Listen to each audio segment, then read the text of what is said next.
Guys yang terkasih di dalam Tuhan Yesus Kristus, salam jumpa kembali dengan media rohani Parakletos. Kali ini pembacaan artikel rohani Kristen dengan judul Imunitas Iman. Imunitas artinya keimunan atau kekebalan, keadaan tumbuhan yang bebas dari serangan atau kerusakan yang disebabkan oleh penyakit atau parasit. Imun itu sendiri artinya kebal terhadap satu penyakit. Pengimunan adalah proses atau cara perbuatan menjadikan kebal terhadap suatu penyakit, dan keimunan itu keadaan imun, keadaan kebal terhadap suatu penyakit. Sejak akhir tahun 2019 bersamaan dengan wabah virus corona, kata imunitas menjadi banyak dibicarakan semua sosial media, berita, televisi, radio, koran-koran, majalah, serta menjadi topik pembicaraan banyak orang di masyarakat di semua level, baik di rumah, di warung, di pos ronda, di pasar, baik modern atau tradisional. Sebab hanya yang memiliki imunitas baik dalam tubuhnya yang akan terhindar dari wabah COVID-19.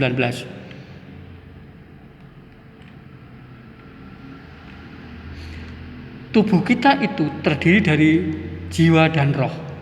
Oleh karena itu, yang membutuhkan imunitas atau kekebalan bukan hanya tubuh jasmani, tetapi jiwa dan roh juga. Mengapa bisa begitu? Sebab jiwa dan roh juga bisa sakit dan kena virus. Virus apa yang bisa menembus jiwa dan roh manusia itu? Dan itu bisa menjadi penyakit. Penyakit yang disebabkan oleh virus dosa manusia dimulai sejak Adam dan Hawa yang berpaling dari Allah karena lebih suka mendengarkan dan melaksanakan perintah iblis yang pada waktu itu berwujud ular. Iblis menebar virus dosa itu adalah iblis yang berwujud ular, dengan mengatakan, sekali-kali kamu tidak akan mati. Tetapi Allah mengetahui bahwa pada waktu kamu memakannya, matamu akan terbuka dan kamu akan menjadi seperti Allah, tahu tentang yang baik dan yang jahat. Iblis memutar balikkan fakta karena sangat berbeda 180 derajat dengan yang dikatakan Allah kepada manusia Adam dan Hawa. Kata Allah kepada mereka berdua, semua pohon dalam taman itu boleh kamu makan buahnya dengan bebas, tetapi pohon pengetahuan tentang yang baik dan yang jahat itu janganlah engkau makan buahnya, sebab pada hari engkau memakannya, pastilah engkau mati. Akibat yang ditimbulkan oleh manusia pertama itu bukan hanya menimpa dirinya, tetapi juga menular kepada garis keturunannya sampai sekarang ini dan sampai kesudahan zaman. Virus dosa yang telah ditebar oleh iblis kepada manusia bisa hilang di dalam dirinya apabila manusia percaya kepada kuasa darah Kristus yang telah tertumpah di atas kayu salib di Bukit Golgota untuk menyelamatkan dosa-dosanya. Dengan kata lain, bagi barang siapa yang percaya kepada Dia sebagai Tuhan dan Juru Selamat, maka virus dosa yang telah mendarah daging masuk dalam diri manusia akan tercuci sampai putih bersih seperti salju. Namun pada dasarnya keinginan daging yang menjadi penyebab utama jatuhnya manusia di dalam dosa. Keinginan Adam dan Hawa yang ingin menjadi seperti Allah adalah bentuk dosa yang paling berat dan menyebabkan semua manusia di dunia ini sejak berada di dalam kandungan telah diketahui positif terkena virus dosa, dan bahkan tidak ada yang kebal terhadap virus dosa tersebut. Yesus datang untuk menyembuhkan, yaitu dengan darahnya sendiri. Sekalipun kita bersihkan dan virus dosa,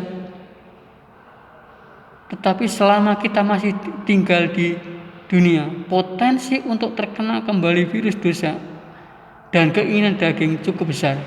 Itulah pentingnya memiliki imunitas iman atau imunitas rohani yang baik dan kuat. Obat yang manjur untuk menguatkan imunitas iman supaya kita tetap kebal terhadap virus dosa dan keinginan daging adalah Roh Kudus dan kuasa firman. Sedangkan virus keinginan daging di bawah ini yang perlu diwaspadai dalam hidup kita terdiri dari pencabulan hawa nafsu, penyembahan berhala, sihir, perseteruan, perselisihan, iri hati, amarah, kepentingan diri sendiri, percederaan roh pemecah, kedengkian, kemabukan, pesta pora, dan sebagainya. Obat dari keinginan daging adalah buah-buah roh yang terdiri dari kasih sukacita, damai sejahtera, kesabaran, kemurahan, kebaikan, kesetiaan, kelemah lembutan, penguasaan diri. Buah Roh Kudus ini tidak dimiliki oleh para pengikut iblis dan orang-orang yang selalu mementingkan dirinya sendiri serta golongannya saja.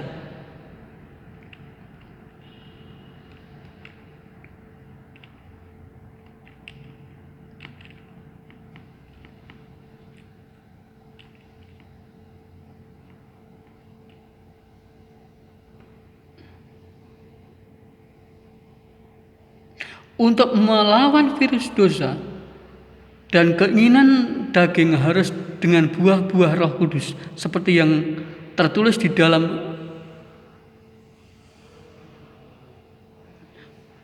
Alkitab. Oleh karena itu harus segera baca, segera renungkan, dan segera dilaksanakan dalam kehidupan sehari-hari, baik di dalam keadaan suka maupun duka, baik dan buruk, maka kita akan mempunyai imunitas iman yang kuat.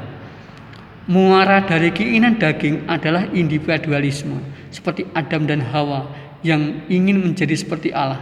Keinginan daging di zaman ini bentuknya bervariasi, beraneka macam karena tersebar melalui media sosial, acara-acara televisi, dan berita koran atau majalah serta yang lainnya.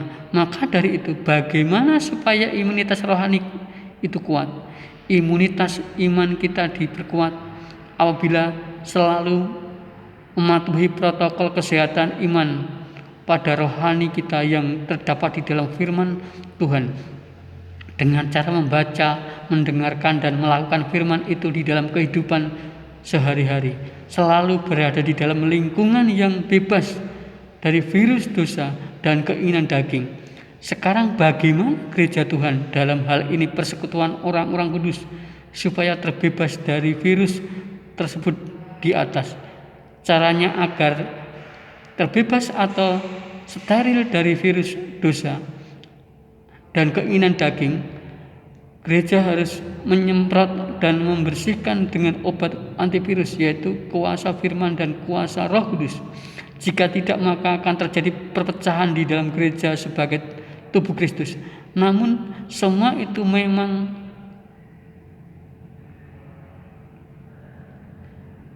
membutuhkan komitmen yang kuat untuk meluruskan motivasi dalam mengikut Kristus dan melaksanakan pekerjaannya. Semua itu bisa terjadi apabila virus yang sering dialami oleh gereja Tuhan, yaitu virus kesombongan dan selalu mementingkan diri sendiri, sehingga menyebabkan kehilangan sentuhan kasih Allah bagi sesama manusia. Virus-virus di akhir zaman atau di era globalisme adalah semakin kuat dan semakin mengakar kuat di dalam hati dan sanubari manusia, termasuk para pengikut Kristus. Adalah virus cinta mamon, harta, tahta, pasangan hidup, suami atau istri, dan itu akan menyerang para pengikut Kristus yang tidak menjaga kewaspadaan imunnya. Oleh karenanya, bersihkan hati dan pikiran dengan memperkuat imunitas rohani kita dengan kekuatan dan kebenaran firman Allah. Virus-virus keduniawian bisa dilawan dengan kerukunan antara pengikut Kristus. Saat ini keutuhan gereja sudah dibatasi oleh sekat-sekat denominasi dan merasa diri sebagai gereja yang ajarannya paling benar. Padahal itu semua adalah pengganggu atau benalu dan penghalang bagi amanat agung Kristus di dunia.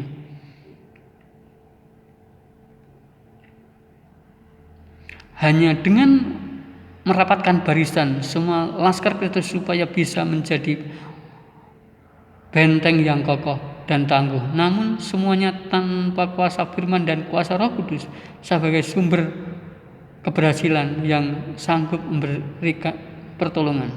Amin.